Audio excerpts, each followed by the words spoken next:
அல்லேலூயா. கர்த்தருடைய பரிசுத்த நாமத்திற்கு மகிமை உண்டாவதாக. கர்த்தரும் இரட்சகருமாய் இருக்கிற இயேசு கிறிஸ்துவின் இனிய நாமத்தில் வந்திருக்கிற ஒவ்வொரு தெய்வ பிள்ளைகளையும் வாழ்த்துகிறேன். கர்த்தர் தாமே ஒவ்வொருவரையும் ஆசீர்வதிப்பாராக, வழி நடத்துவாராக. இம்மட்டும் நடத்தின தேவன் இனிமேலும் நம்மை நடத்துவார், தாங்குவார், ஏந்துவார். ஆமென். கர்த்தர் ஒவ்வொருவருடைய வாழ்க்கையிலும் யெகோவா ஈரேயாக இருந்து கர்த்தர் பார்த்து கொள்வார். ஆமென். அல்லேலூயா. அவர் நம்முடைய காரியங்கள், நம்முடைய வாழ்க்கைகள், நம்முடைய தேவைகள் எல்லாவற்றிலும் யெகோவா ஈரேயாக இருந்து கர்த்தர் நடத்துவார் என்பதில் எந்த சந்தேகமும் இல்லை. இந்த நாளிலும் கர்த்தர் உங்களை அதிகமாய் ஆசீர்வதிப்பாராக. கடந்த வாரத்திற்கு முந்தின வாரம் ஒரு வசனத்தை கொஞ்சம் தியானித்தோம். அதனுடைய அடுத்த பகுதியை இன்றைக்கு தியானிக்கலாம் என்று கர்த்தருக்குள்ளே நான் வாஞ்சிக்கிறேன். அதற்கு முன்னதாக ஒரு பழைய பாடலின் ஒரு அடியை பாடிவிட்டு அவனுடைய வார்த்தைக்கு நேராக கடந்து செல்லலாம். சமயம் இன்றைக்கு அதை முடிக்க முடியாது. ஆனாலும் ஆவியானவர் எப்படி பேசுகிறாரோ அதன்படி ஒரு சில வார்த்தைகளை பேசி மறுபடியும் நாம் ஜெபித்து இந்த கூட்டங்களை முடிக்கலாம் என்று கர்த்தருக்குள்ளே நான் வாஞ்சிக்கிறேன். என்னை மிகவும் உற்சாகப்படுத்தின ஒரு பழைய மலையாள பாடலின் ஒரு சரணத்தை பாடிவிட்டு அந்த வார்த்தைக்கு நேராக கடந்து செல்லலாம் என்று கர்த்தருக்குள்ளே நான் வாஞ்சிக்கிறேன். ஆமென். தெரிந்தவங்க என்ன கூட சேர்ந்து பாடுங்க. நல்ல பழைய பாடல். அல்லேலூயா. சர்வ சிருஷ்டிகளும் நான் புகழ்த்திடும் சிருஷ்டாவினை ஸ்துதிக்கும் ஞான். சர்வ சிருஷ்டிகளும் நான் புகழ்த்திடும் சிருஷ்டாவினை ஸ்துதிக்கும் ஞான். ஈசோனியோகத்தில் ஜீவிக்கும் நாளெல்லாம் கோஷிச்சிடும் பொன்னோநாதனே. ஈசோனிதலத்தில் ஜீவிக்கும் நாளெல்லாம் கோஷிச்சிடும் பொன்னோநாதனே. இயேசு மாறாதவன், இயேசு மாறாதவன், இயேசு மாறாதவன், காயற்ற நல்லவன், இன்னும் என்னும் கூட உள்ளவன். இயேசு மாறாதவன், இயேசு மாறாதவன், காயற்ற நல்லவன், இன்னும் என்னும் கூட உள்ளவன். தந்தே கருணையற்றையோ அதி விசிஷ்ட தன் ஸ்நேகம் ஆச்சரியமே. தந்தே கருணையற்றையோ அதி விசிஷ்ட தன் ஸ்நேகம் ஆச்சரியமே.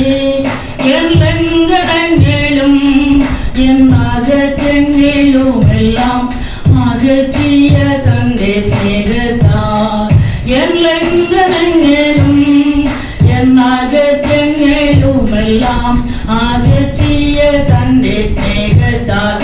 இயேசு மாறாதவன், இயேசு மாறாதவன். எல்லாரும் சொல்லலாமே. காயற்ற நல்லவன், இன்னும் என்னும் கூட உள்ளவன். இயேசு மாறாதவன், இயேசு மாறாதவன், இயேசு மாறாதவன், காயற்ற நல்லவன், இன்னும் என்னும் கூட உள்ளவன். இயேசு மாறாதவன், இயேசு மாறாதவன், இயேசு மாறாதவன், காயற்ற நல்லவன், இன்னும் என்னும் கூட உள்ளவன். அல்லேலூயா, அல்லேலூயா. இயேசு மாறாதவர். ஆமென். அல்லேலூயா. அவருடைய கருணை, அவருடைய இரக்கம், அவருடைய தயை நம்மை விட்டு மாறாதது. அதனால எந்த நேரமும் எந்த சூழ்நிலையிலும் இயேசு மாறாதவர். அல்லேலூயா, அல்லேலூயா. அந்த வசனத்தை திரும்ப வாசிப்போம். வெளிப்படுத்தின விசேஷம் 2வது அதிகாரம் அதனுடைய 29வது வசனம்.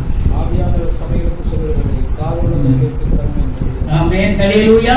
ஆவியானவர் சபைகளுக்கு சொல்லுகிறதை காதுள்ளவன் கேட்க கடவன் என்று எழுது என்று சொல்லுகிறார். ஆமென். அல்லேலூயா. ஆவியானவர் சபைக்கு சொல்லுகிறத காது இருக்கிறவங்க எல்லாரும் என்ன செய்யணுமா? கேட்கணுமா? கட்டாயம் அல்ல. ஆனா வசனத்துல போன வாரத்துக்கு முதல் வாரம் நான் சொன்னேன், இயேசு தன்னுடைய சுவிசேஷத்தை, தன்னுடைய வார்த்தைகளை ஜனங்களுக்கு போதிக்கும் போது அவர் எப்போதும் சொல்லுவார், விருப்பம் இருந்தா என்ன செய்யுங்க, என் பின்னாடி வாங்க. ஆமென். ஒருவன் என் பின்ன வர மனம் இருந்தால் நீ என்ன செய்யலாம், நீ வரலாம். அது மாதிரி இங்க எல்லாருக்கும் தான் காது இருக்குது, ஆனா கேட்கக்கூடிய கேட்கக்கூடிய ஒரு மனசு இல்ல. அது கர்த்தருக்கு நன்றாக என்ன செய்யும்? தெரியும். தெரியுமா? தெரியாதா? தெரியும். அதனாலதான் சொல்றாரு, நீ காது இருக்குது, கேட்கக்கூடிய அந்த மனசு உனக்கு இருந்தா, அந்த விருப்பம் உனக்கு இருந்தா, அந்த இஷ்டம் இருந்தா என்ன செய்? கேட்டா போதும். ஆமென். ஒரு சில இடங்கள்ல மாத்திரம் இயேசு உவமைகளாக சொல்லிவிட்டு கேட்கிறதற்கு காதுள்ளவன் கேட்க கடவன் என்று சொல்வார். மிக முக்கியமாக ஆண்டவருடைய வார்த்தைகள் முதலாவது வாரத்துல நம்ம தியானித்தோம். விதைக்கிறவன் விதைகளை விதைக்க புறப்பட்டான். அது பல இடங்கள்ல 4 விதமான இடங்கள்ல விதைகள் விழுந்தது. ஆனா நல்ல நிலத்துல விழுந்த விதை என்ன செய்தது? பலன் கொடுத்தது இல்லையா? அதற்கு கேட்கிறதற்கு காதுள்ளவன் கேட்டுக்கோ. நான் வசனத்தை போதிக்கிறேன்ப்பா, நீ கேட்க மனசா இருந்தா கேட்டு அதன்படி வாழ்ந்து கொள் என்று கர்த்தர் சொல்லுகிறார். கேட்க மனசு இருந்தா கேளுங்க. இரண்டாவதாக மத்தேயு எழுதின சுவிசேஷம், நீங்க வாசிக்க வேண்டாம், நேரம் இல்லை. நானே அதை சுருக்கத்தை சொல்லி அடுத்த பகுதிக்கு நேராக நம்ம கடந்து போகலாம். 13வது அதிகாரத்திலேயும் இயேசு சீஷர்களுக்கும் தன்னை தேடி வந்த ஜனங்களுக்கும் அவர் போதனைகளை அல்லது பிரசங்கத்தை பண்ணின போது சில உவமைகளை அவர்களுக்கு சொல்லி என்ன செய்தார்? பிரசங்கம் பண்ணினார், அல்லனா உபதேசம் பண்ணினார், அல்லனா போதித்தார் என்று நாம் எடுத்துக்கொள்ளலாம். ஏன்னா ஜனங்களுக்கு சீக்கிரமாக அது மனசிலாகுவதற்காக, புரிந்து கொள்வதற்காக சில உவமைகள். அப்போ 13ஆம் அதிகாரம் 24 40 41 வசனம் வரை நம்ம பார்க்கும்போது, இங்கே பரலோகராஜன் தன் நிலத்தில் நல்ல விதையை விதைத்த மனுஷனுக்கு ஒப்பாயிருந்தது என்று ஆரம்பிக்கிறார். நல்ல விதை, பரலோக ராஜ்யம். யார் விதைச்சது? யாரு? பரலோக ராஜ்யம் தன் நிலத்தில். நல்லா நம்ம அதை கவனிக்கணும். பரலோக ராஜ்யம் தன் நிலத்தில் நல்ல விதையை தான் என்ன செய்யும்? விதைக்கும். பரலோக ராஜ்யத்திலிருந்து வருகிற விதைகள் சுவிசேஷமாகிய விதைகள், வேத வசன சத்தியமாகிய விதைகள், இயேசுவின் உபதேசங்கள், பிதாவாகிய தேவன் தன்னுடைய குமாரனாகிய கிறிஸ்து மூலமாக நமக்கு அருளப்பட்ட வாக்கியங்கள் அல்லது வார்த்தைகள். ஆமென், ஹல்லேலூயா. அந்த வார்த்தைகளுக்கு ஒப்பா இருந்தது என்று சொல்லிவிட்டு அதுல அடுத்த வசனத்துல சொல்லுகிறார், மனுஷர் நித்திரை பண்ணுகையில். இப்ப நிலத்துல தான் என்ன செய்யறாங்க? விதையை விதைக்கிறாங்க. அடுத்த வசனத்துக்கு நேரா வரும்போது மனுஷர் நித்திரை பண்ணுகையில் அவனுடைய சத்துரு கோதுமைக்குள்ள என்னத்தை விதைச்சானா? களைய விதைச்சானா. இப்போ ரெண்டு சேர்ந்து என்ன செய்கிறது? வளருகிறது. அப்ப வேலைக்காரன் போய் சொல்லுகிறான், எஜமானனே நீங்க எதைத்தான் விதைச்சீங்க? கோதுமை மணி அல்லவா விதைச்சீங்க. இப்ப என்ன வந்திருக்கிறது? களையும் சேர்ந்து வந்திருக்கிறது. நான் போய் களைய பிடுங்கட்டுமா, பிடுங்கி தூர போடட்டுமா என்று கேட்கிறார். எஜமான சொல்றாரு, இல்ல இல்ல, அந்த வேலை யாருக்கு உரியது? எஜமானனுக்கு உரியது. ஆமென், ஹல்லேலூயா. களைய மாற்றுகிற வேலை யாருக்கு உரியது? எஜமானுக்கு உரியது. இன்றைக்கு சபைகள்ல கோதுமை செடியும் கோதுமை மணியும் இருக்கிறது, களையும் இருக்கிறது. ரெண்டுக்கும் வித்தியாசம் இன்னைக்கு தெரியல.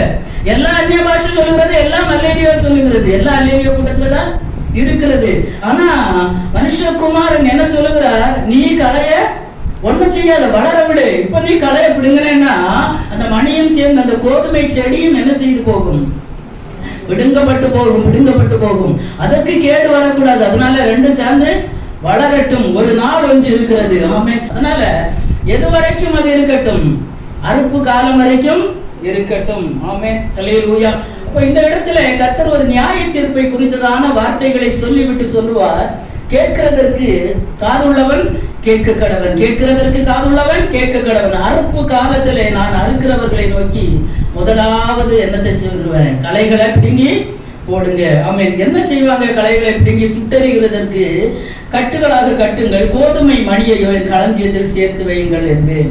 ஆமென், ஹல்லேலூயா. இந்த ஓமை ஆண்டவர் சொல்லிவிட்டு ஜனங்களை அனுப்பிவிட்டு இயேசு வீட்டுக்கு போறார். இப்ப சீஷர்களுக்கு ஒரு சந்தேகம், இதனுடைய அர்த்தம் என்ன செய்யல?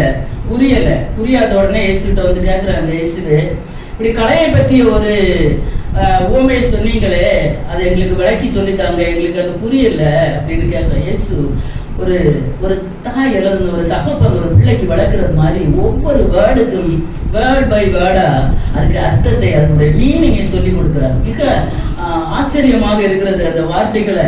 மத்தேயு 13:38 நிலம் உலகம், நல்ல விதை ராஜ்யத்தின் புத்திரர், களைகள் அவைகளை விதைக்கிறது சத்துரு பிசாசு, அறுப்பு உலகத்தின் முடிவு, அறுக்கிறது தேவதூதர்கள் இல்லையா?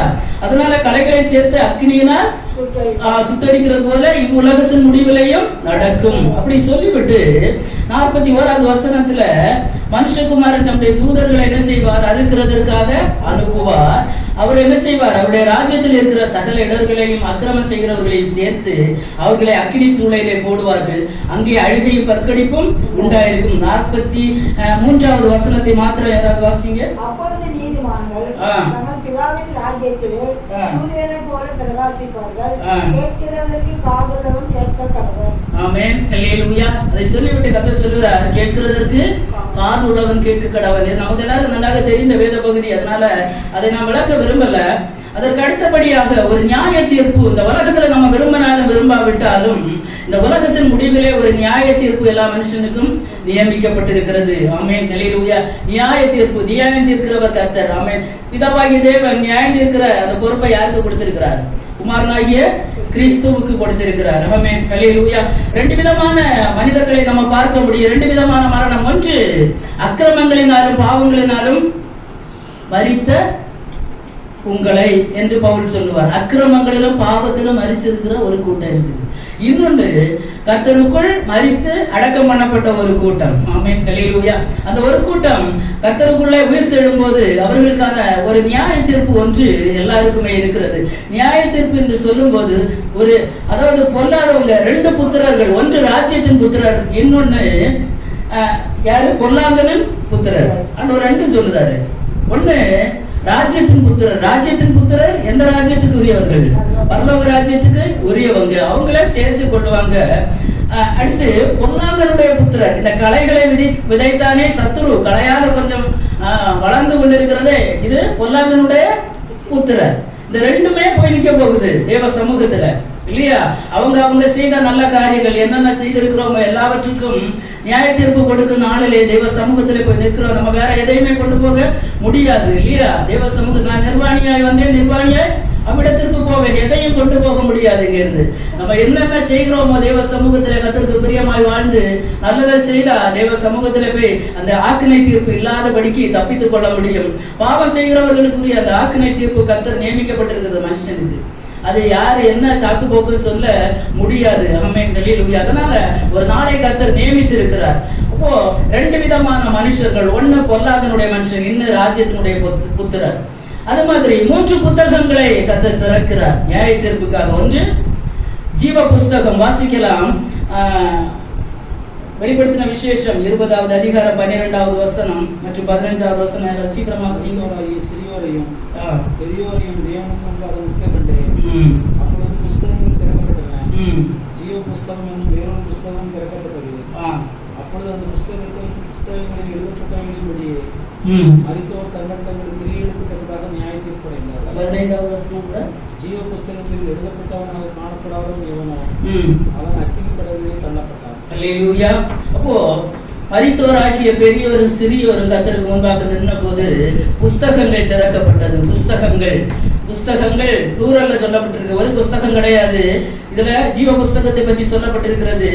அடுத்து வேற என்ன புஸ்தகங்களும் வேறு புஸ்தகமும் திறக்கப்பட்டது. மல்கியா தீர்க்க தரிசன புஸ்தகம் சீக்கிரமாக வாசித்து தாங்க. மல்கியா 3வது அதிகாரம் 16வது வசனம்.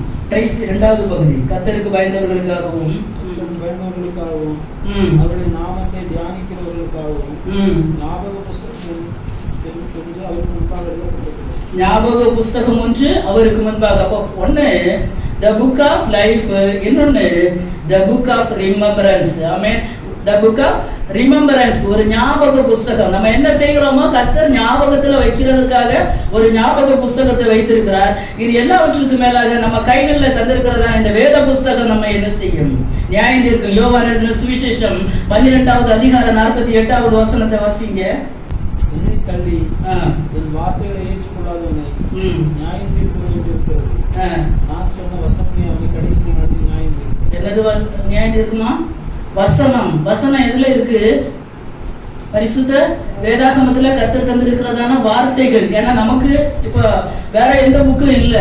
எதுனா ஆண்டவர் தந்திருக்காரு, அவருடைய வார்த்தைகள் ஆகிய இந்த வேத புத்தகம். இந்த வேத புத்தகத்துல நம்ம அநேக வார்த்தைகளை ஒவ்வொரு நாளும் கேட்கிறோம், படிக்கிறோம், சிந்திக்கிறோம், எல்லாம் செய்கிறோம்.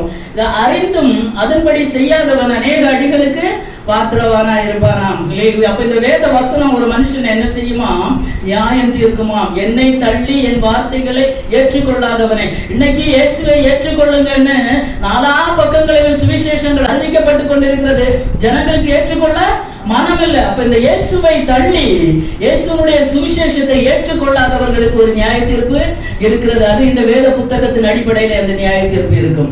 நம்ம செய்கிற கிரியைகள், நம்முடைய குணாதிசயங்கள், என்னென்ன கிரியைகள் செய்கிறோமோ அதெல்லாம் ஞாபக புஸ்தகம் என்று ஒன்று கர்த்தர் வைத்திருக்கிறார். அன்றாட எல்லாத்தையும் கர்த்தர் நோட் பண்ணிட்டே இருக்கிறார். அதுக்காக கர்த்தர் தூதர்களை வைத்திருக்கிறார். கர்த்தர் சேனைகளின் கர்த்தர். அவரை சூழ எப்போதும் கோடிக்கணக்கான தூத சேனைகள் இருக்கும். அவர் சேனைகளின் தேவன், சேனைகளின் தேவனாகிய கர்த்தர் பரிசுத்தர் பரிசுத்தர் பரிசுத்தர் என்று என்ன செய்தாங்களாம்? ஓய்வில்லாமல் துதித்தாங்களாம். இங்க இருக்க சேனை மாதிரி இல்ல. இந்தியா கவர்மெண்ட்ல பாரத பிரதமர் நரேந்திர மோடிக்கு இருக்கிற சேனை மாதிரி இல்ல. கர்த்தருடைய சேனை. ஆமே. ஒருத்தனை என்ன செய்யணும்? ஒரு உலகத்தை அசைக்கணும்னா காற்றுக்கு தூதர்களை வைத்திருக்கிறார், தண்ணிக்கு மேல தூதர்களை வைத்திருக்கிறார். அனுப்புவார். போய் அங்க போய் கிரியை செய். ஆமென். அல்லேலூயா. அந்த அளவுக்கு பெரிய செக்யூரிட்டி பரலோகத்துல நம்ம நினைக்கிறது மாதிரி இல்ல. இந்த உலகத்துல இருக்கிற செக்யூரிட்டி மாதிரி இல்ல. இதை விட பல கோடி மடங்கு அதிகமான செக்யூரிட்டி. எதுல இருந்து சொல்றேன்னா வசனத்தை வாசிச்சுதான் சொல்றேன், வேற எந்த படிப்பும் கிடையாது. ஆமென். அல்லேலூயா. அவர் சேனைகளின் தேவனாகிய கர்த்தர். அவர் இஸ்ரவேலின் சேனைகளின் ராணுவங்களின் அதிபதி என்று சொல்லப்பட்டிருக்கிறது. அப்ப இஸ்ரவேலின் சேனைகளின் ராணுவங்களின் அதிபதி யாரு? கர்த்தர். ஆமென். அல்லேலூயா. ஒரு அதிபதி இந்த உலகத்துல ஒரு மனுஷன், இப்போ சீனா நாட்டு அதிபதிக்கு ஒரு பெரிய பெயர் இருக்கிறது. அதுபோல வடபதி அதிபர், அவருக்கு ஒரு பெரிய பெயர் இருக்கிறது. பயங்கரமான ஆயுதங்களை பூச்சி வச்சிருக்கிறார். பைபிள்ல பாத்தீங்கன்னா பரலோகத்துல ஆயுத கிடங்கே இருக்கா. என்ன இருக்கா? ஒரு பெரிய ஆயுத கிடங்கே இருக்குதான். உருவன பட்டயத்தோட தூதன் வரான். எங்க இருந்து கொண்டு வரான்னு நினைச்சீங்க? எங்க இருந்து கொண்டு வரான்? கர்த்தர் அனுப்பி விடுறாரு. இப்போ எல்லாம் இருக்கு பரலோகத்துல. நம்ம நினைக்கிற மாதிரி இல்ல. அதை சற்று இமேஜின் பண்ணி பார்த்தோம்னா ரொம்ப பிரமிக்கத்தக்க வார்த்தைகள் வசனத்துல இருக்கிறது. அப்போ ஒரு மனுஷனுக்கு ஒரு நியாய தீர்ப்பு என்று ஒன்று இருக்கிறது என்பதை கர்த்தர் சுட்டி காட்டி விட்டு சொல்லுகிறார். கேட்கிறதற்கு காதுள்ளவன் கேட்க கடவன். ஆமென். அல்லேலூயா. கோதுமை மணியும் பதவன் சேர்ந்துதான் வளர்ந்து கொண்டிருக்கிறது. உண்மையான கோதுமை மணியாக இருந்தா சத்ரு புடைக்கிறதற்கு அனுமதி கேட்பான். அதனால கலங்க கூடாது. ஐயோ என்ன மட்டும் என்ன செஞ்சுட்டு இருக்கான்? சொலவுல போட்டு டெய்லி புடைச்சிட்டு இருக்கானே. அல்லேலூயா. கோதுமை மணியா இருந்தா புடைப்பு கண்டிப்பா உண்டு உண்டு. ஆமென். பதற படைக்க மாட்டான். அது லைட் எடுத்து இப்படி பண்ணுவோம்னா அதெல்லாம் என்ன செய்து போகும்? பறந்து போயிடும். ஆனா ஒரு கோதுமை மணியா நம்ம மாறணும்னா அது கொஞ்சம் கடினமான காரியம். ஏன்னா களையும் சேர்ந்துதான் வளருது. களைகள் நெருக்கும். ஆமென். அல்லேலூயா. களை நெருக்கும், உலகம் நெருக்கும். ஆனா இந்த கோதுமை மணி சப்ஜெக்ட் அது இல்ல. ஆனாலும் ஆவியானவர் தருகிறபடி நான் அந்த வார்த்தையை சொல்லுகிறேன். கோதுமை மணி அது கதிர் விட்டு வரும்போது இந்த களைகள் ஓங்கி வளரும், ஓங்கி வளரும். வசனத்துலதான் 77வது சங்கீதமா நான் நினைக்கிறேன். துன்மார்க்கன் விரும்புகிறதெல்லாம் அவனுக்கு என்ன செய்யப்படுமா? ஒடுக்கப்படுமா? அவனுக்கு மரண வரையில என்ன இல்ல? இடுக்கண் இல்ல, எந்த பிரச்சனையும் இல்லை. எது கேட்டாலும் கிடைக்கும். அதை பார்த்து ஒரு கோதுமை மணி சோர்ந்து போக கூடாது. நல்ல மணியாக இருந்த களஞ்சியத்துல எதுதான் போய் சேரும்? கோதுமை மணி தான் சேரும். பதரை எல்லாம் ஆண்டவர் கட்டு கட்டா கட்ட சொல்றாரு. எல்லாத்தையும், எல்லா களைகளையும் கட்டு கட்டா கட்டி வை. ஒரு அக்கினி பரிசோதனை ஒன்று இருக்கிறது. அல்லேலூயா. ஒரு அக்கினி பரிசோதனைக்கு நேராக இந்த பதர் எம்மாத்திரம் பதரால நிலைநிக்க முடியாது. நல்ல கோதுமை மணியா இருந்தா எத்தனை பரிசோதனை வந்தாலும் அல்லேலூயா பொன்னை போல புடமிடுவார். வெள்ளியை போல, வெள்ளிக்கு குகை, அந்த குகைக்கு உள்ள போயிட்டு வந்தாலும் அது சுத்த வெள்ளியாக, அது ஒரு பளிங்கா, அது பார்ப்பதற்கு அழகாக பல பலன்னு அது வெளியே வரும். பொண்ணும் அப்படிதான். கர்த்தருடைய கரத்துல இருக்கிற தேவ பிள்ளைகள் பரலோக ராஜ்யத்தின் புத்திரராக மாற வேண்டும் என்று விரும்புகிற எல்லாருக்குமே என்ன உண்டு? பல பாடுகள் உண்டு. அல்லேலூயா. அங்க கொண்டு அவர் அதாவது கைகளால் கட்டப்படாத ஒரு நித்திய வீடு பளிங்கு கற்களால கட்டி கொண்டு இருக்கிறாரே. ஆமென். அல்லேலூயா. அந்த ராஜ்யத்துக்குள்ள ஒரு தேவ பிள்ளையை கொண்டு உட்கார வைக்கணும்னா அதுக்கு கொஞ்சம் தகுதி வேணுமா வேண்டாமா? வேணும். இந்த உலகத்துல சில இடங்களுக்கு போனோம்னா சில தகுதிகள் இருக்கிறது. அதை விட எவ்வளவு மேன்மையானது. அல்லேலூயா. கைகளால் தீர்க்கப்படாததாம் புது சாலேம் நகரமதில், கைகளால் தீர்க்கப்படாததாம் புது சாலேம் நகரமதில் സദകാലം ഞാൻ മണവാട്ടിയാൽ പരനോട് കൂടെ വാഴുമേ. ദൂതസംഘമാകവേ എന്നെ എതിരേൽക്കുവാൻ സദസന്നദ്ധരായി നിന്നിടുന്നേ. ശുഭ്രവസ്ത്രധാരിയായി എന്റെ പ്രിയന്റെ മുൻപിൽ ഹല്ലേലൂയ പാടിടും ഞാൻ. ശുഭ്രവസ്ത്രധാരിയായി എന്റെ പ്രിയന്റെ മുൻപിൽ ഹല്ലേലൂയ പാടിടും ഞാൻ. ഏറെ നാളായി കാൺമാൻ ആശയായി കാത്തിരുന്ന എന്റെ പ്രിയനേ. ഏറെ നാളായി കാൺമാൻ ആശയായി കാത്തിരുന്ന എന്റെ പ്രിയനേ. തേജസ്സോടെ ഞാൻ കാണുന്ന നേരം തിരുമാർബോടണഞ്ഞിടുമേ. ദൂതസംഘമാകവേ എന്നെ എതിരേൽക്കുവാൻ സദസന്നദ്ധരായി നിന്നിടുമേ. ശുഭ്രവസ്ത്രധാരിയായി എന്റെ പ്രിയന്റെ മുൻപിൽ ഹല്ലേലൂയ പാടിടും ഞാൻ. ഹല്ലേലൂയ. കൈകളാൽ തീർக்கப்பടാത്തതാ புதுசாலே நகரம். ஆமே. பாட்டு பாடினா ஆசையா இருக்கு, பாடி ஆராதனைக்குள்ளே போகலாம் போல ஒரு ஆசையா இருக்கிறது. இங்க இந்த வசனங்களை தியானிக்கும் போது இவ்வளவு சந்தோஷம் இருக்குன்னா, அந்த ராஜ்யத்துக்குள்ளே போகும்போது அந்த மகிமையின் பிரசன்னத்தை நாம் பார்க்கும் போது ஆமென் ஹல்லேலூயா, எவ்வளவு மகிமை. இந்த உலகத்துல படுகிற கஷ்டங்கள் பாடுகள், அதான் ஆண்டவர் சொல்றாரு, இந்த உலகத்துல படுகிற பாடுகள் எல்லாம் இனி வரப்போகிற மகிமைக்கு ஏற்றவைகள் அல்ல. ஹல்லேலூயா. அதனால பாடுகிற தேவ பிள்ளைக்கு இன்றைக்கு அநேக உபதேசங்கள் வந்தது. ஹல்லேலூயா. பாடல, கஷ்டம் இல்லை, நெருக்கம் இல்லை, உபத்திரவம் இல்லை, உனக்கு நியாய தீர்ப்பு இல்லை, ஒண்ணும் இல்லை, இயேசு எல்லாம் முடித்துக்கணும். உண்மைதான். உண்மையா நியாய பிரமாணத்துக்கு எல்லாம் கீழ்ப்படிந்த ஆண்டவருடைய வார்த்தைக்கு கீழ்ப்படிந்து நடக்கிறவங்க பயப்பட வேண்டிய தேவையில்லை. ஹல்லேலூயா.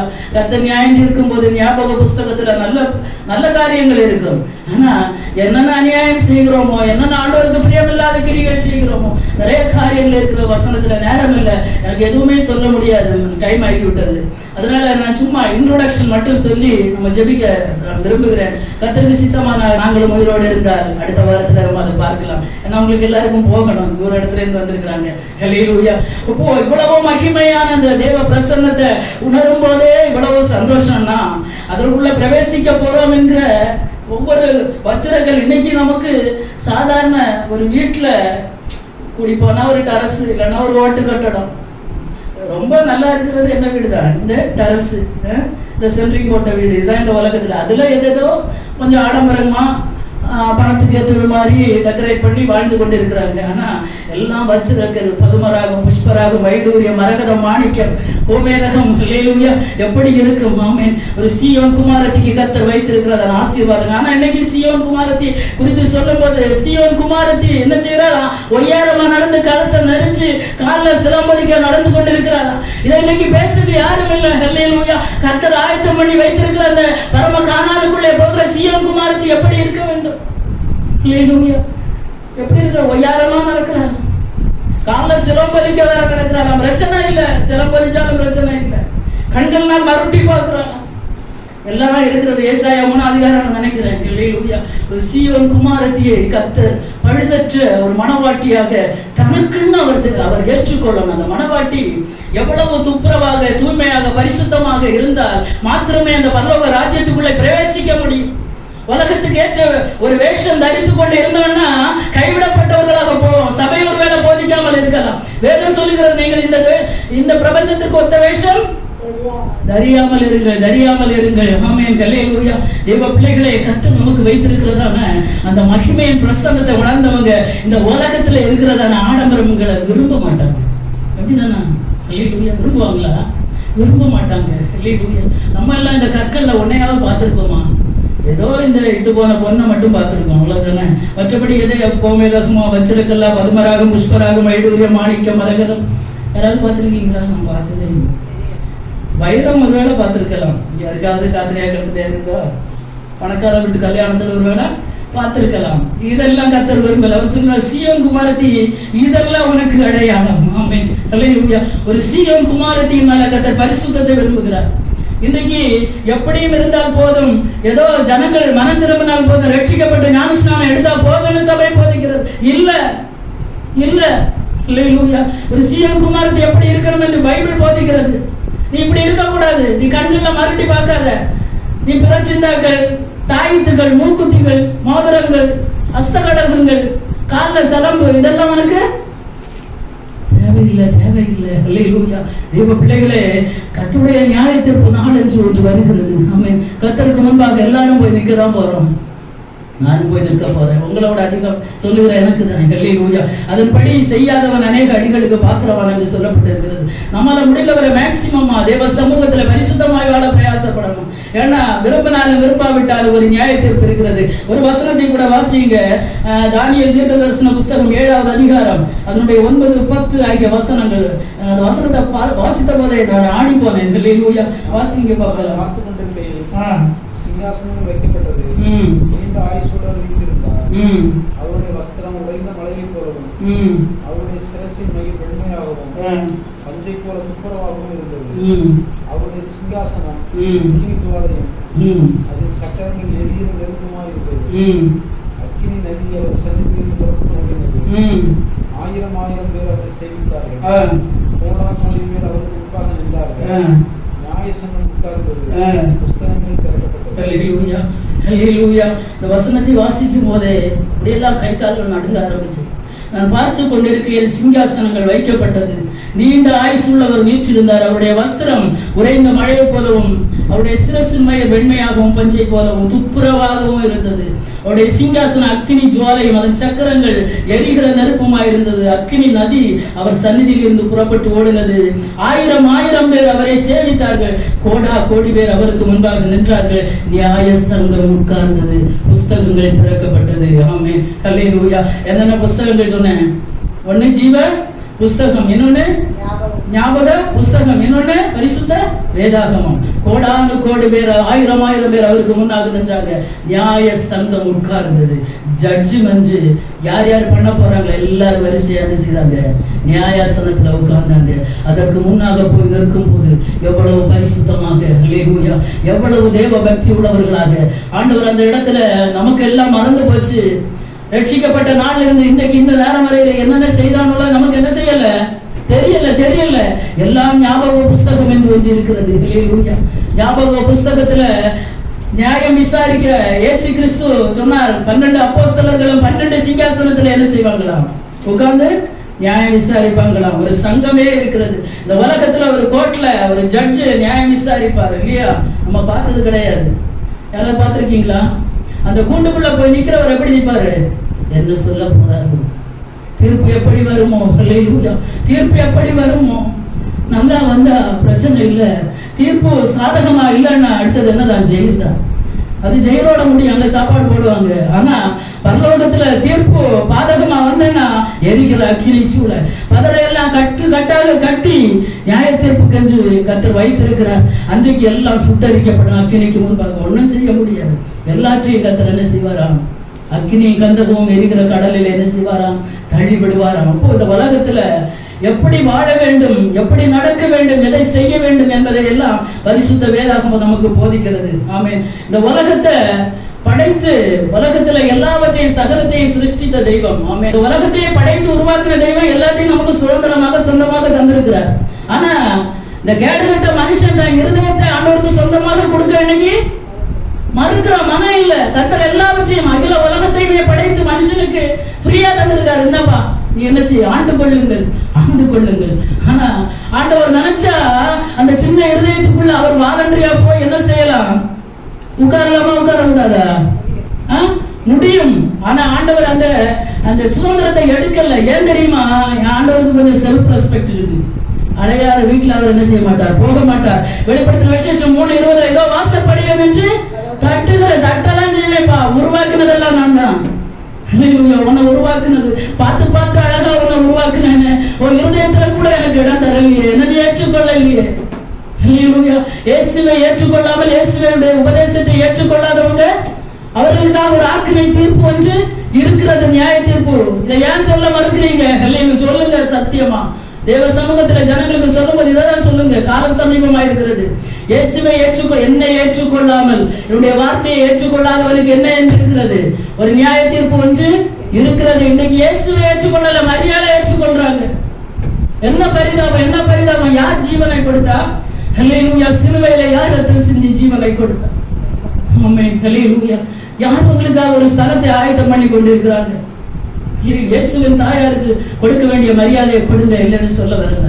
ஆமென். அது ஒருபோதும் தெய்வமாகாது, ஒருபோதும் தெய்வமாகாது. கடந்த நாளில் ஏனதை சொல்ல எனக்கு ஞாபகம் வருகிறேன். கடந்த நாளில் நாங்கள் வெளியூர் போய் கொண்டிருந்த போது, காரில் பிரயாணப்பட்டு கொண்டிருந்த போது, சப்பரமா கொண்டு போறாங்க.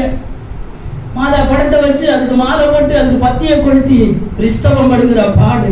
தெரியும் எனக்கு இயேசு தெய்வம் என்று. இயேசு சொல்கிற, என் வார்த்தையை ஏற்றுக்கொள், என்னை ஏற்றுக்கொள், என்னை ஏற்றுக்கொள்ளாத உனக்கு ஒரு ஆக்கினை தீர்ப்பு இருக்கிறது.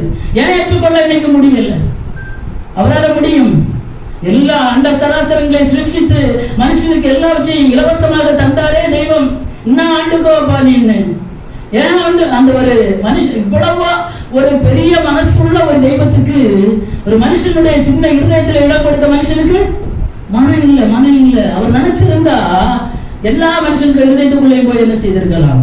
குடிக்கொண்டிருக்கலாம். அப்படி போகிறவர் அல்ல என்னுடைய தெய்வம். அவருக்கும் ஒரு சுயமரியாதை இருக்கிறது. இயேசு காத்து இருக்கிறார். ஹல்லேலூயா! இருதயத்துக்குள்ள சீக்கிரமா வர்றதுக்கு அவருக்கு தெரியும். இல்ல, விரும்பல. அவர் ஒருத்தன் என் சத்தத்தை கேட்டு கதவை திறந்தா நான் உள்ள பிரவேசிப்பேன், நீ திறக்கல நான் வரமாட்டேன்ப்பா. காது உள்ளவன் கேட்க கடவுள். வர விருப்பம் இருந்தா வரலாம். ஹல்லேலூயா! சப்ஜெக்டுக்கே இன்னும் வரல. கர்த்தருக்கு சித்தமான அடுத்த வாரம் நம்ம இதை தியானிக்கலாம். ஒரு இன்ட்ரோடக்ஷன் மட்டும் தான் சொல்லி இருக்கிறேன். நியாய தீர்ப்பு என்று ஒன்று இருக்கிறது, ஆக்கினை தீர்ப்பு. தேவ பிள்ளைகளுக்கு ஆக்கினை தீர்ப்பு இல்ல. பரிசுத்தமா வாழ்ந்தீங்கன்னா தேவ சமூகத்திலே புஸ்தகங்கள் திறக்கப்படும் போது நியாய சங்கம் உட்கார்ந்து இருக்கிற அந்த இடத்துல தைரியமா போய் நிற்கலாம். நம்முடைய பெயர் அடைக்கும் நேரம். ஹல்லேலூயா! காணுவேன், காணுவேன், நேசரை நான் காணுவேன். உயிர்த்தெழும் காலையில் பூத சங்கீதம் கேட்கையில் தங்க கிரீட கூட்டத்தில் எந்தே அழைக்கும் நேரத்தில் காணுவேன், காணுவேன், நேசரை நான் காணுவேன். பாட்டு பாட ஆசையாக இருக்கிறது, நேரம் இல்லை. ஹல்லேலூயா! நம்முடைய பேர் அழைக்கும் போது போய் தேவ சமூகத்தில் என்ன செய்யணும்? எல்லாரும் நிற்கணும். நியாய சங்கம் உட்கார்ந்துருக்கும். நமக்கே தெரியும் நம்ம என்ன நிலைமையில இருக்கிறோம். எல்லாருக்கும் மனசாட்சின்னு ஒண்ணு இருக்கிறது. இன்னைக்கு எந்த நிலைமையில இருக்கிறோம் என்பது நமக்கு தெரியும். ஹல்லேலூயா!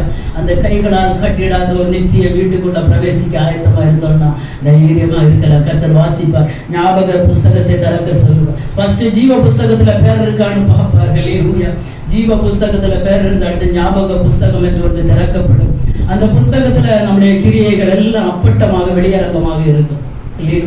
அதெல்லாம் பார்க்கும்போது கர்த்தர் உண்மையும் உத்தமமான ஊழியக்காரனே, உண்மையும் உத்தமமான மணவாட்டியே, நீ கொஞ்சத்துல உண்மையா இருந்த, அநேகத்துல உன்னை அதிகாரியை வைக்கிறேன், மணவாளனுடைய நித்தியத்துக்குள் பிரவேசி என்று சொல்லுகிற அந்த நேரம் எவ்வளவு மகிமையானது.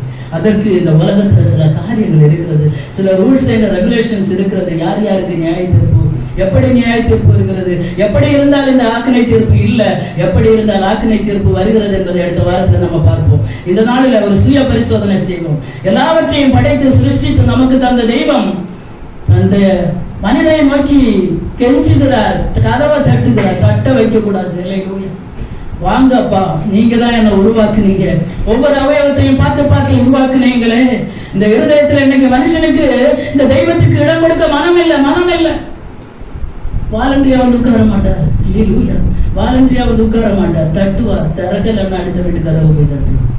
அங்கு ஒரு மனுஷன் கதவை திறப்பான், அவனுக்குள்ள பிரவேசிப்பார். ஹல்லேலூயா! அங்கிருந்து அவன் கர்த்தருடைய பிள்ளையாக மாறுவான். நாமே அவரால் எல்லாம் செய்ய முடியும். எல்லாம் என் தேவனால செய்யக்கூடாத காரியம் ஒண்ணுமே இல்லை. ஆனா என் தேவன் சுயமரியாதை உள்ளவர் தான். ஹல்லேலூயா! எந்த இடத்துல வாலண்டியா போய் உட்கார மாட்டார். ஆமே, நீ இடம் கொடுத்தா வருவார். ஹல்லேலூயா! நீ இடம் கொடுக்கலன்னு அவர் வருத்தத்தோடு வெளியே தட்டுகிறது வரையும் தட்டுவார். இன்னும் ஒரு வருஷம் கூட பார்ப்போமே, கொத்துவோமே, எருபடுவோமே. கோடரியானது மரத்தின் வேறு அருகே வைக்கப்பட்டிருக்கிறது. ஏன் இந்த வார்த்தைகளை கத்த தருகிறாங்க தெரியவில்லை. நான் எடுத்த வசனம் வேற. ஆனா ஆண்டவர் சொல்றா, இல்லப்பா, ஒரு வருஷம் கூட பாரு, ஒரு வருஷம் கூட பாரு. ஒரு கற்புள்ள கன்னிகையாக, ஒரு மனவாட்டியாக கிறிஸ்து விரும்புகிற ஒரு வாழ்க்கை வாழ அர்ப்பணிப்போம். எல்லாரும் கண்களை விடுவோம் தேவ சமூகத்தில். ஹல்லேலூயா! எல்லாரும் தேவ சமூகத்தில் அர்ப்பணிப்போம். ஹல்லேலூயா! நியாய தீர்ப்பு என்று ஒன்று இருக்கிறது, நியாய சங்கம் என்று ஒன்று இருக்கிறது. உட்காருவாங்க, புஸ்தகங்கள் திறக்கப்படும். அல்லேலூயா. ஒன்று ராஜ்யத்தின் புத்திரர், இன்னொன்று பொல்லாதனின் புத்திரர். இன்னைக்கு எந்த கூட்டத்துல நாம் இருக்கிறோம்? ஆமென். அல்லேலூயா. ராஜ்யத்தின் புத்திரருடைய என்கிறதான கூட்டத்துல இருக்கிறோமா? பொல்லாதனுடைய புத்திரராக இருக்கிறோமா? அல்லேலூயா. நம்மை நாமே ஆராய்ந்து பார்க்கணும். நமக்கு தெரியும் நம்ம எந்த நிலைமையில இருக்கிறோம் என்று. அல்லேலூயா. எல்லாரும் வாய்களை திறந்து ஒரே ஒரு நிமிடம் மட்டும், ஆண்டவரே உங்க ராஜ்யத்திற்கு ஆண்டவரே தகுதி அற்றுமங்களாக நாங்க காணப்படக்கூடாது அப்பா. ஆண்டவரே எல்லாரும் நியாயாசனத்துக்கு முன்பாக நிற்கும் போது தைரியமாக நிற்கணும் ஆண்டவரே. அதற்கான இந்த நாட்கள் எல்லாம் ஒரு தேவ பிள்ளை உருவாக்குகிற காலங்கள். கோதுமை மணியாக இருந்தா சத்துரு டெய்லி புடைக்கிறதுக்கு அனுமதி கேட்பா, கர்த்தர் அனுமதி கொடுப்பார். அவன் புடைத்து கொண்டே இருப்பான். ஆனா ஒரு மணி கூட வேஸ்டா போகாது. பதர் மாத்திரம் தான் வெளியே போகும். அல்லேலூயா. உண்மையான கோதுமை மணிகளை களஞ்சியத்தில் சேர்க்கிற ஒரு நாள் உண்டு. அல்லேலூயா.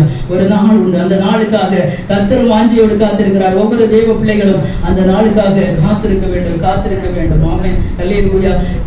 என்றைக்கு அந்த நாள் வரும்? அல்லேலூயா.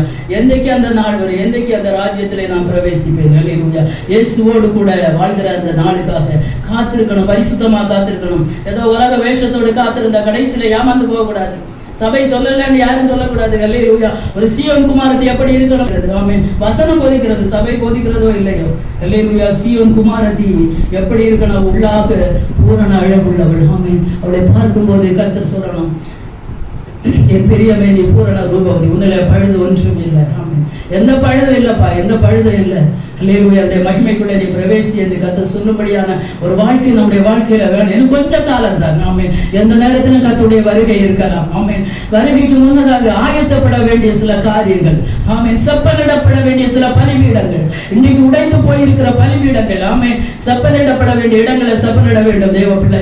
ஏதோ 50 வருஷம் 40 வருஷம் 20 வருஷம் 10 வருஷம் விசுவாசி என்று சொல்லி எதுவும் சாதிக்க போறது இல்லை. நம்முடைய பலிபீடங்கள் இன்றைக்கு எப்படி இருக்கிறது? பலி செலுத்துவதற்கு ஆயத்தமா இருக்கிறதா? பலிகளை கர்த்தர் முகர்ந்து கொள்வாரா? பரலோகத்தில் இந்த அக்கினி இறங்குமா? பதில் வருமா? அல்லேலூயா. எல்லாரும் ஒரு நிமிடம் வாயிலை திறந்து அல்லேலூயா. ஒரு சிலரா இருந்தா கூட தேவ சமூகத்தில் அர்ப்பணிக்க ஒரு மனுஷனுக்கு முன்பாக இருந்த ஆண்டவரே அப்பா, ஒரு நியாய தீர்ப்பு என்று ஒன்று இருக்கிறது. களைகளை எல்லாம் கட்டி அக்கினியில போடுவீங்க ஆண்டவரே. நல்ல கோதுமை மணிகளை களஞ்சியத்தில் சேர்ப்பீங்க ஆண்டவரே. எங்களை ஏதாவது குறை இருந்தா எங்களை மன்னிச்சு ஆண்டவரே, இந்த களஞ்சியத்துல நாங்க சேர்க்கப்படணும் ஆண்டவரே. எங்களை சேர்க்கப்படணும் ஆண்டவரே. அப்பா, எங்க இதய கதவு எப்போதும் உமக்காக திறந்திருக்க வேண்டும். இயேசு தட்ட வைக்க கூடாது. அவர் உருவாக்குன சரீரம், அவரால் முடிஞ்ச எதையும் செய்யலாம். அல்லேலூயா. இந்த சின்ன இதயத்தில் இன்னைக்கு மனுஷனுக்கு இயேசுவை ஏற்றுக்கொள்ள மனம் இல்லை. இயேசுவை சொந்த ரட்சகராக ஏற்றுக்கொள்ள மனம் இல்லை. தெய்வம் என்று தெரிந்தும் ஏற்றுக்கொள்ள மனம் இல்லை. ஏன் தெரியுமா? பரிசுத்தமாய் வாழ மனம் இல்லை. உலகத்துக்கு ஒத்த வேஷம் தரிக்க முடியாது. பரிசுத்தமான வாழ்க்கை வாழ்ந்தா அந்த பரலோக ராஜ்யத்திலே நித்திய காலமாய் கர்த்தரோடு கூட இருக்கலாம். அல்லேலூயா. அல்லேலூயா. அல்லேலூயா. அல்லேலூயா. அல்லேலூயா. அல்லேலூயா. அல்லேலூயா. என் பிரியன் இயேசுராஜன் மீண்டும் வராராயி. அல்லேலூயா. வேகம் வராராயி. என் பிரியன் இயேசுராஜன் மீண்டும் வராராயி. அல்லேலூயா. வேகம் வராராயி.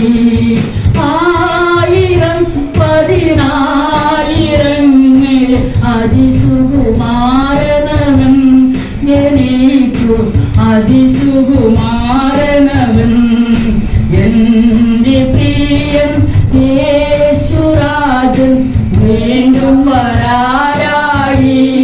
அல்லேலூயா. வேகம் வராராயி. நாளுகள் இனி என்னை வேலி கழிச்சிடுவான். என் காந்தன் வேலி கழிச்சிடுவான். மணியறையதில் சேர்த்திடுவான்.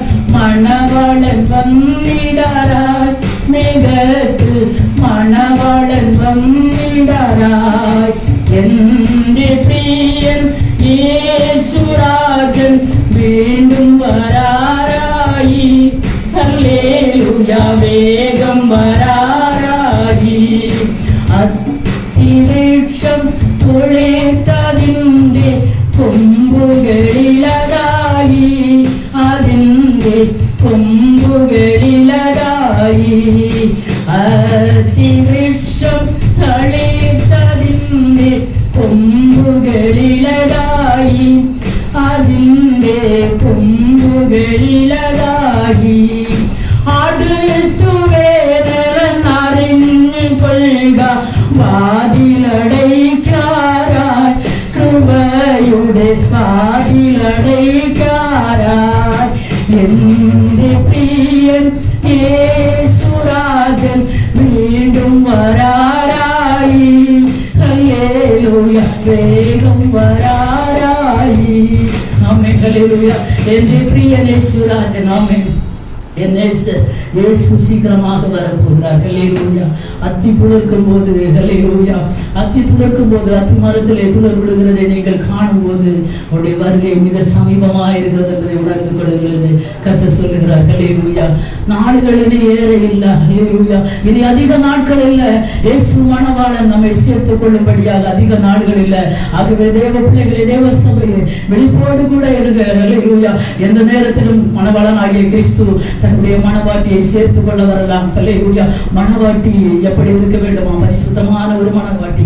கரைதுரையற்ற பிழையற்ற ஒரு மணவாட்டி ஹல்லேலூயா கர்த்தர் விரும்புகிற ஒரு சீயோன் குமாரத்தி உள்ளாக பூரண அழகுள்ளவன் உள்ளாக மாத்திரமல்ல வெளிப்பிரகாரமாகவும் கர்த்தர் சிலவற்றை விரும்புகிறார் ஆமென் ஹல்லேலூயா தேவ பிள்ளைகளிடத்துல கர்த்தர் சிலவற்றை விரும்புகிறார் ஆமென் ஹல்லேலூயா இந்த பிரபஞ்சம் பல வேஷங்களை தரித்துக் கொள்ளும் ஆனா ஒரு கிறிஸ்துவின் மணவாட்டிக்கு இந்த பிரபஞ்சத்தின் வேஷம் தகுதி அல்ல பவுல் அப்போஸ்தலர் அதான் சொல்றார் எல்லாவற்றையும் அனுபவிக்க எனக்கு அதிகாரம் உண்டு எல்லாம் தகுதியாயிராது எல்லாம் பக்தி விருத்தியாயிருக்காது கர்த்தர் எல்லாவற்றையும் உருவாக்கி ஆண்டு கொள்ளுங்கள் என்று சொன்னார் எல்லாம் இருக்கிறது நல்லதும் இருக்கிறது கெட்டதும் இருக்கிறது ஒரு மனுஷனுக்கு பகுத்தறிவு என்று ஒன்றை கர்த்தர் வைத்திருக்கிறார் பிரமாணம் ஒன்றை கர்த்தர் கொடுத்திருக்கிறார் பிரமாணத்தில் என்ன சொல்லப்பட்டிருக்கிறதோ அதன்படி வாழ்கிற தேவ பிள்ளைகள் கடைசி காலம் தோனிக்கும் போது தேவ சமூகத்திலே போய் நிற்கும் போது நியாயாசனங்கள் உட்காரும் போது நியாய சங்கம் உட்கார்ந்து இருக்கும் போது ஹல்லேலூயா அந்த நேரம் பதட்டப்படாம தைரியமாக தேவ சமூகத்துல நிற்க தகுதியுள்ள பாத்திரங்களாக ஹல்லேலூயா நம்ம மாற வேண்டும் என்று கர்த்தர் விரும்புகிறார் கர்த்தர் சித்தமானால் மீறி அடுத்த வாரத்துல நம்ம தியானிக்கலாம்.